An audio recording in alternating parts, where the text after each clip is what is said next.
ఈ సమావేశం చూసినా వేదికమైన ఉన్న పెద్దలు చూసినా ఈరోజు ఈ కార్యక్రమానికి యాంకర్గా నిలబడిన ఉదయభాను మేడం గారిని చూసినా నాకు యువగలం పాదయాత్ర గుర్తొస్తుంది. ఆనాడు బీసీ గర్జన పేరుతో నేను కార్యక్రమం పెడితే ఉదయభాను గారు స్వచ్ఛందంగా వచ్చి ఆ కార్యక్రమానికి యాంకర్గా నిలబడ్డారు. బీసీ సోదరులు జరుగుతున్న అన్యాయం పైన ఆనాడు మేము పెద్ద ఎత్తున ఆనాటి ప్రభుత్వాన్ని నిలదీశాం. నిలదీసినందుకు మేడం గారిని కూడా వైకాపా నాయకులు ట్రోల్ చేశారు. అంతేకాదు వేదికమైన పెద్దలందరి పైన దొంగ కేసులు పెట్టారు. నా పైన కూడా 23 కేసులు పెట్టారు.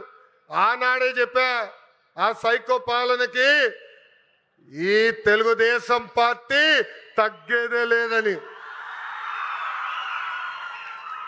వాస్తవంగా ఈరోజు ప్రజలకి స్వాతంత్రం వచ్చింది. 94% సీటుల్లో ఎన్డీఏ ప్రభుత్వాన్ని మీరు గెలిపించారు. మా పైన బాధ్యత పెరిగింది. మీకు అహర్నిశలు కష్టపడతాం, మీకు అండగా నిలబడతాం, మీకున్న సమస్యలు పరిష్కరిస్తామని ఈ సభాముఖంగా హామీ ఇస్తూ ఇక్కడ పెద్ద ఎత్తున తరలి వచ్చిన తెలుగుదేశం పార్టీ కార్యకర్తలు కూడా ఒక విజ్ఞప్తి చేయాలనుకున్నా. ఈరోజు వాస్తవంగా రిలయన్స్ కార్యక్రమానికి వచ్చా. గతంలో మీ అందరికి చెప్పా, ఎప్పుడు నియోజకవర్గానికి వచ్చినా మిమ్మల్ని అందరినీ కలుస్తా, మీతో కూర్చుంటా, మీతో ఫోటోలు దిగుతానని హామీ ఇచ్చా. త్వరలో మళ్ళీ IIITకి శంకుస్థాపన వేసేదానికి నేను వస్తున్నాను. ఒక రోజంతా మీతో ఉంటా.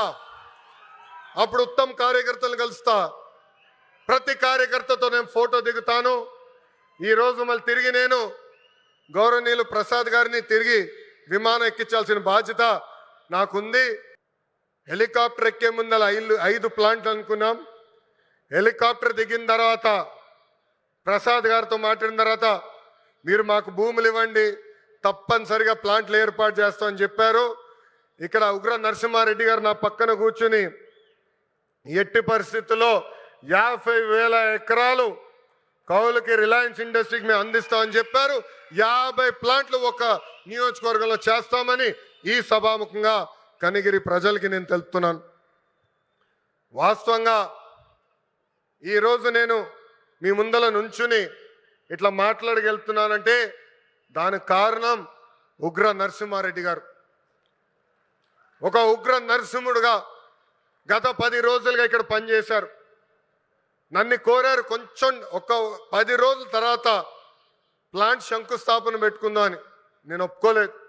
మీరు రెడీగా ఉన్నా లేకపోయినా ఏప్రిల్ 2వ తారీఖు నేను వస్తున్నా కనిగిరి నియోజకవర్గానికని ఉగ్ర నరసింహారెడ్డి గారు నేను చెప్పా.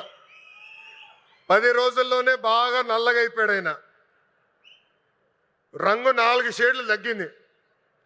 ఎవరి కోసం ఆయన కష్టపడ్డారు? కనిగిరి ప్రజల కోసం.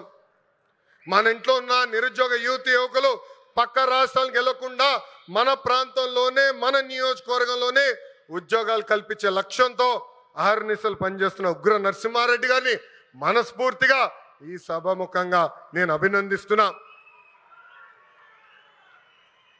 చంద్రబాబు గారు చెప్తున్న P4 విధానానికి రిలయన్స్ CBG ప్లాంట్ నాంది కాబోతుంది. పేదరికం లేకుండా చేయటంలో ఇది కూడా ఒక తొలి అడుగని సభాముఖం తెలుపుతున్నాం. రైతులకి ఈ ప్లాంట్ల ద్వారా పెద్ద ఎత్తున మేలు జరుగుతుంది. నేపియర్ గడ్డితో ఈ గ్యాస్ తయారు చేయబోతున్నారు. ప్రభుత్వ భూమికి 15,000 రూపాయలు, రైతుల భూమికి 30,000 రూపాయలు కౌలు కూడా రిలయన్స్ ఇండస్ట్రీ ఇవ్వబోతుంది. రైతులు గడ్డి పెంచి ఇస్తే టన్నుకి ఇంత అని కూడా వాళ్ళు డబ్బులు ఇవ్వబోతున్నారు.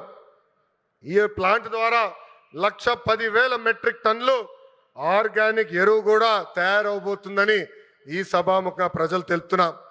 ఇంకా ఈ ప్లాంట్ ద్వారా గ్రామీణ యువతకి పెద్ద ఎత్తున ఉద్యోగాలు కూడా కల్పిస్తాం.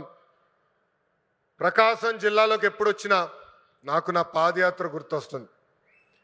ఈరోజు నేను నడుచుకుంటూ వస్తున్నప్పుడు అందరినీ కలిసా. గట్టిగా నా చేయి లాగారు. నాకు యువగలం పాదయాత్ర గుర్తొచ్చింది. మీరు చూపించిన ప్రేమ ఇంకా నా చేతి పైన ఉంది. అందరు నా చేతులు గీరారు. ఒకరు నా చేయి కూడా కొరికారు. మీరు నా పైన చూపించిన ప్రేమ, అభిమానం నా జీవితంలో ఎప్పుడు మర్చిపోనని ఈ సభాముఖంగా ప్రకాశం జిల్లా ప్రజలందరికీ నేను తెలుపుకుంటున్నా. ఉగ్ర నరసింహుడు నన్ను వదిలిపెట్టాడు కదబ్బా. కొన్ని కోరికలు కోరారు. మొదటిది రైల్వే ప్రాజెక్ట్. గౌరవ చీఫ్ సెక్రటరీ గారు నాకు ఇప్పుడే చెప్పారు, ఏప్రిల్లో అవసరమైన నిధులు మేము విడుదల చేస్తాం, ఆగస్టులో గౌరవ ముఖ్యమంత్రి గారిని తీసుకొచ్చి ఆ రైల్వే ప్రాజెక్ట్కి మనం ప్రారంభిద్దామని తెలుపుతున్నాం. వెలగొండ ప్రాజెక్టు కూటమి ప్రభుత్వానికి ఒక ప్రయారిటీ. ఆగిన పనులు తిరిగి ప్రారంభిస్తాం. చివరి ఎకరానికి సాగునీరు అందించే బాధ్యత మేము తీసుకుంటాం. ఇంకా తాగునీరు గురించి నేను చెప్పాల్సిన అవసరంలా. తాగునీరు శాఖ మంత్రి ఎవరు? నాకు అన్న సమానమైన పవన్ అన్న.